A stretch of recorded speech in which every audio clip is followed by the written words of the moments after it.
دوستو، کہا جاتا ہے کہ محبت اور جنگ میں سب جائز ہے۔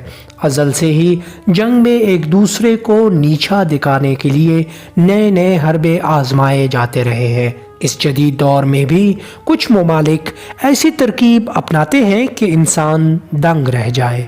آپ کو جان کر حیرانی ہوگی کہ روس ہوا سے بھرے کھلونوں کو جنگی ہتھیار کے طور پر استعمال کرتا ہے۔ اس کے پیچھے کیا راز چھپا ہے، اس کو جاننے کے لیے آخر تک ہمارے ساتھ رہیے اور ہمارے چینل کو سبسکرائب کر لیں۔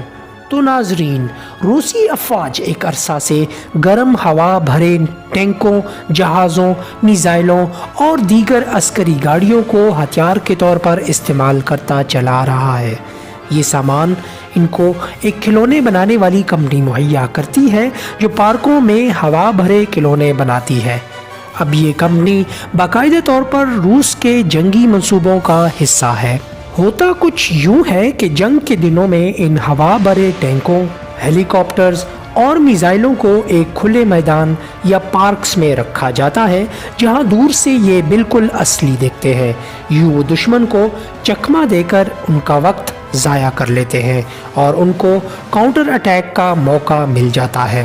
روسی ان کھلونوں کو اپنے ہتھیاروں کا ایک اہم جز سمجھتے ہیں، جس سے انہوں نے ماضی کے کئی لڑائیوں میں دشمنوں کو دھوکہ دیا۔ اس کمپنی کے انجینئر کے مطابق یہ سامان اتنی مہارت سے بنایا جاتا ہے کہ آج بھی جدید کیمرے اور تھرمل ریڈار اس سے دھوکہ کھا جاتے ہیں۔ سب سے اہم بات یہ کہ ہلکے ہونے کی وجہ سے ان کو آسانی سے ایک جگہ سے دوسری جگہ منتقل کیا جا سکتا ہے۔ ماضی میں ہمیں کچھ ایسی مثالیں ملتی ہیں جس میں مخالف کو جعلی ہتھیاروں سے بیوقوف بنایا گیا تھا۔ دوسری عالمی جنگ میں امریکہ اور ان کے اتحادی ایسی ہی ہتھیاروں سے دھوکہ کھا چکے ہیں۔